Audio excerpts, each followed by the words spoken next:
Pero nung nagsimula siyang pumasok, parang mas naging aware ako na bago mo marinig sa iba, sa akin mo muna maririnig. And then, Mm. sinabi ko sa kanya na, alam mo ba na your daddy is gay? Tapos ang tanong niya, what is gay?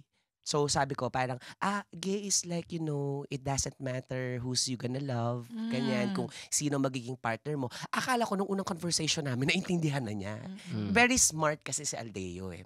Tapos, maya-maya, after siguro 4 months, 5 months, magtatanong siya ulit. Tapos, Mhm. i-explain ko na naman. Pero this time, kapag na-explain, nung una kasi in-explain mo, dead ma siya. Okay. Pero the next time na nagtanong na siya, may follow-up question na siya. Why? Why? Ang tanong, One time, ang mga bata ngayon gadgets, 'di ba? Yes. So, sinasabi ko pero nahulma ko na siya na gay is not a bad thing.